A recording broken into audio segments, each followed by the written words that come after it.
Hi everyone, welcome back to our Civil 3D class. Firstly, let me apologize for the way that I ended our previous video. On the previous video, I just wanted to show you guys how you can create multiple drawings using Sheet Set Manager. So I didn't want to dwell on the long section because I wanted the long section to be a video on its own where I elaborate more, or else the previous video was just going to be too long.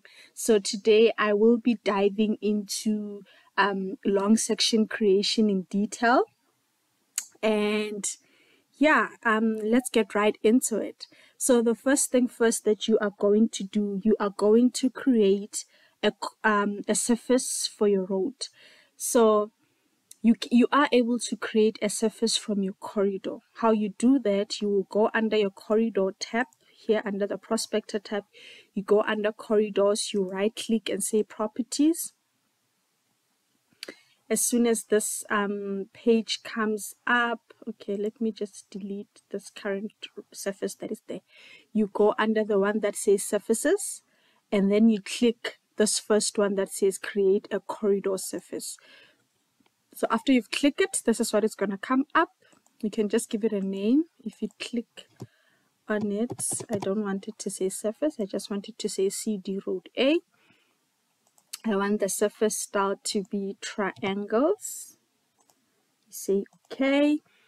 And here on where it says specify code, you can show the top. You can show pave, pave 1, pave 2, base, sub-base, datum, curb. You can even daylight your cut or your fill. I normally use the top of the road because I just want to see the top of the road. So let's say you were designing a channel and you wanted to see the bottom of your channel, you'll normally use your datum and so forth and so forth. So I'm just going to say top and press this one that adds it. As soon as it's added onto my surface, I want to use that as my break line. So I want the top of the road to be my surface break line. And then I say apply. It's just going to ask me to rebuild the corridor.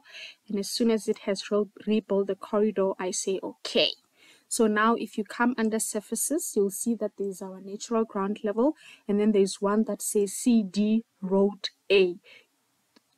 Surfaces that comes from the corridor, you'll see it by this emblem that has the surface and also shows a bit of a road. So as soon as you see these lines on your surface, just note that there are points that triangulated all the way from there to there that you can easily just delete if you click on the surface itself. Firstly, it must be in triangles. Click on the surface itself, come under edit surface and just say delete line. So we want to delete all those lines that are not triangulating properly. Maybe let me also delete that one. You just press enter. So you select the line, then press enter. Then I'm going to press escape. There is my road surface. Now that I have my road surface, I'm just going to send it to back. Display order. I want to send to back. So now it's at the back. So when you create a longitudinal section, what you need is your surfaces and the vertical profile. So you want to show in the vertical space what is going on the ground. So if you go under profile, you click on create surface profile and you choose your alignment, and under your alignment it says select surfaces. You'll select your NGL and you also select the road surface. See that automatically when you select the alignment that you want to create this long section from, it comes with the vertical alignment of the road. So VA is already here under, then you just have to add the road corridor surface. And it's the road corridor. And we say okay, draw in profile view. Give your profile view a name. We gonna use multi-purpose Bandset 2 full grid. Remember, with your profile view styles and your Bandset style, it has to be uniform. It has to be standard throughout the department. Like I said, a road that is designed by me, when the drawings go out, shouldn't be different from a road that is designed by my colleague. We should all agree on a template that we want to use for our road. So let's say we all using multi-purpose Bandset 2 full grid. It depends on what kind of styles, profile view styles and settings that your template has. And we say next. I'm going to leave it at automatic.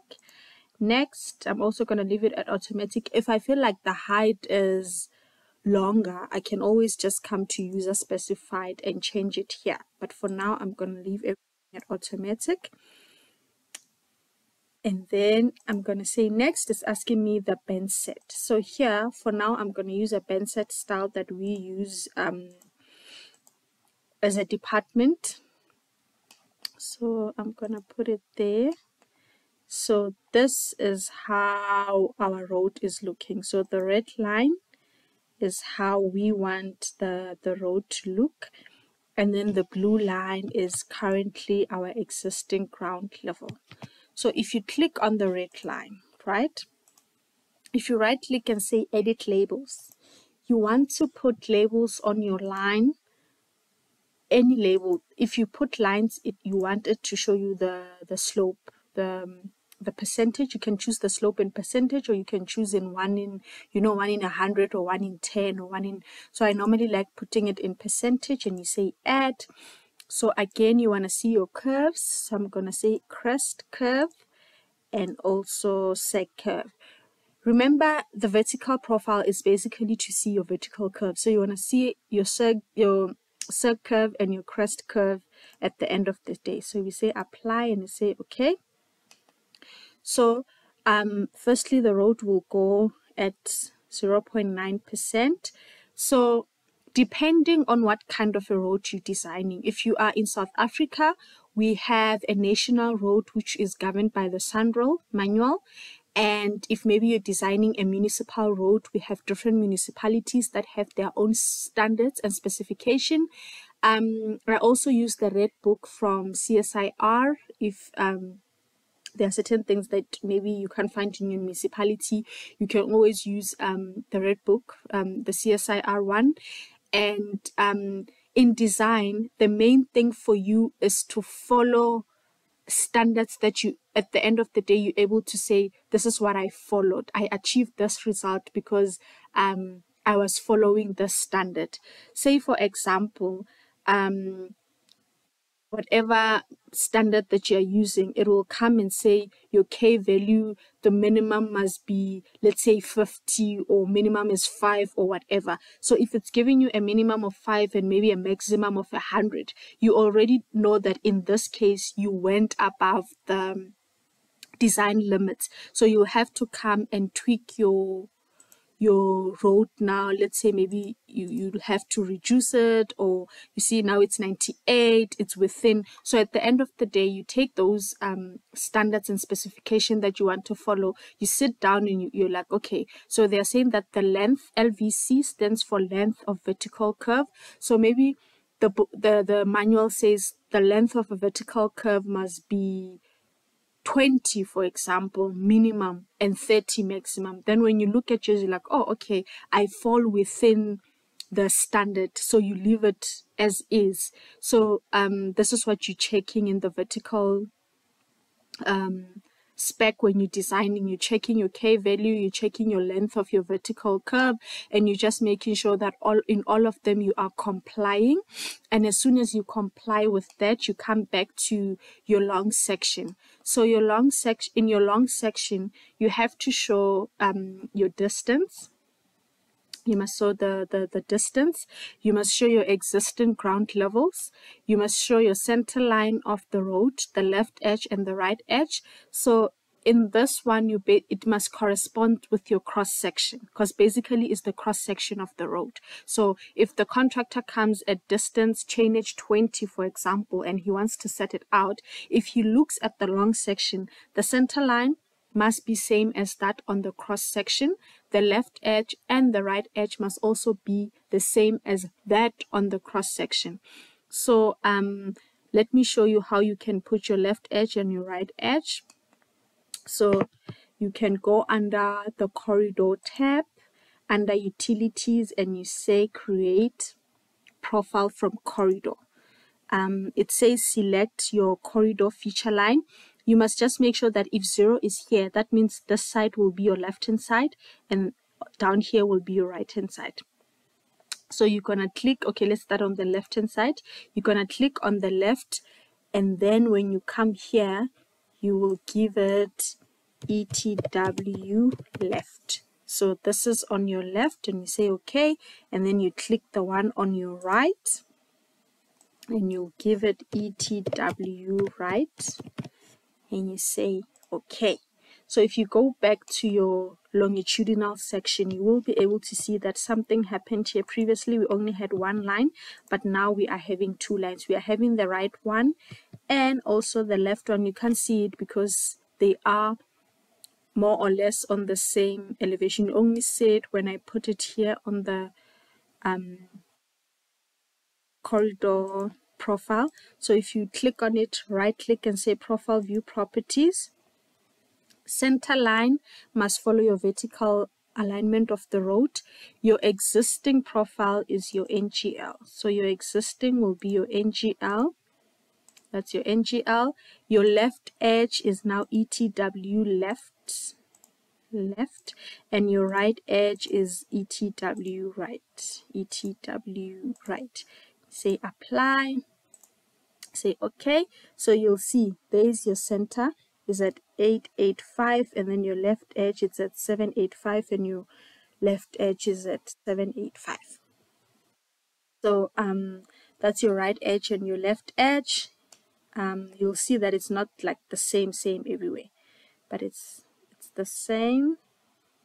Okay, so it's the same,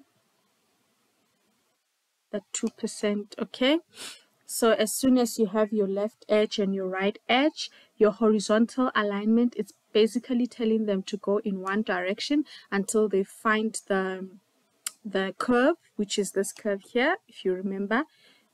We also, so your horizontal alignment is also better explained in this alignment setting out table. So basically the long section, the main aim is to make sure that you comply in the vertical space when you're following your standards and specifications, and also to add your vertical data. So this currently I don't have the vertical data. What I do is I just click on the profile view, right click and say profile view properties. Here you go under vertical geometry. You'll see we want to add the vertical profile, and we say add. So now we have, so here where it says gap, please always make sure that it's at 0. We don't want any gaps between our bands. So you'll see that it's not looking lekker. So I'm going to go back to profile view properties and take the vertical. Let me try and take it up. No, I don't think up it's gonna work. I think I must take the horizontal alignment down, and I say apply, and maybe this space will now need to be minus 100 or minus 60. Apply and say okay. Right, it didn't work. It's looking even more messy. Profile view properties. Apply. Okay, it's looking better now. Let's say okay and see. There we go. I'm just going to show you now what I did. So in your vertical profile, it's basically just giving you what you did here when you were saying it must show you the labels. So it's going to tell you the curve, how long is the curve, and also the percentage, and also the vertical curve length. So as soon as you have this is all the information that you need to show on your long section. If you want to make any changes, all that you do, you click, right click, go under profile view properties, and let's say for distance I want to delete, I come here and I delete. Let's say I want to edit, it's under profile data. I come to drop down and I say I want to add distance, and I say add, and I say okay, and I wanted this distance to be the first one. Always make sure that gap is 0, Wazalani. Let gap be 0. Distance, you go up. If you want to put it up, you go up, and it's now the first one, and you say show, and you say apply, and you say okay. See, that's how you do it. So click, right click, profile view properties. If you want to change anything, you click on these 3 dots lines that are here. If you click on them, this is what is going to come up. If you say copy current selection, you're basically saying you want to copy the properties that the distance selection band style has, but you want to edit it to something else. So if you click on copy current selection, you see it says distance M copy, meaning you have copied this one, but whatever you're changing here, it's not going to change the original one. You can always have yours and change whatever you want to change and bring it back. Or you can just click on the one that looks like a pencil that says edit current selection. If you want to change the name, you'll just go under compose. Maybe you don't want it to say change, you want it to say distance. You come here, you type distance. That's where you type. Let's say you don't like the color yellow, you want everything to be red, you go under format, and then here on the color you just choose red. Let's say you don't want the font to be Romance, you want it to be Arial. Here under font you change it to Arial, and you say okay, and you say okay, okay, then it's gonna change. Okay, apply, then it's gonna change there. So now it's red, it's Arial. And then if you click on it and you right click and you say edit profile view style. Profile view style, it's where you now change your scale. Let's say you want it to be 1 in a 200. Did you see? Look at my screen. So now I've compressed everything because the vertical exaggeration is now 2.5, and previously the vertical exaggeration was 5. Let's say apply. You'll see that previously it was 5 or even 10, I'm not sure. And then if you, let's say the scales, which is this one that is here, it's this scales, horizontal, vertical, and datum. So let's say you also want to change them, you just click on this pencil one, you come in here, maybe you don't like the color green, you want it to be blue, and you want to change the font to magenta or whatever, magnet, you know, then you just click it there and you say apply, and voila, that's what changes there. So the title annotation, it's basically now the titles that you have here on your left hand side, on your okay, I don't have anything at the top, on your left hand side it's the same thing as your scales, and then on the horizontal axis, what this one does is you can change your interval. At the moment I have it at 20-meter interval. If you want it at 5, for example, you come and you change it there and it becomes at 5. If you click it again and go under edit profile view style, yes, on the horizontal axis you're able to change the interval of your profile, and also the tick sizes, and then on the vertical axis the same thing, you are able to change the interval on the vertical axis. And elevation, let's say you don't like the fact that, do I have elevations here? I only have one. Do you see it? 1565. So let's say you don't want it to be yellow, you want to change it, you come and change it here. And also display, you can come and actually switch off what you want to switch off. Let's say you don't want the vertical grid major to show, you just come and you switch off the light there and it will switch off the light. Did you see that? Then if you switch it back on, it will switch back on. And then those are the major and the minor. If you want to switch them back on, you just switch them back on. And yeah, I think I've wrapped up as much as I can, I think. If there are any questions that you might be having or difficulties in anything, please drop it in the comment section below. Please don't forget to like, don't forget to comment, don't forget to subscribe. And yeah, let's build this family. Thank you so much. Until next time. Bye.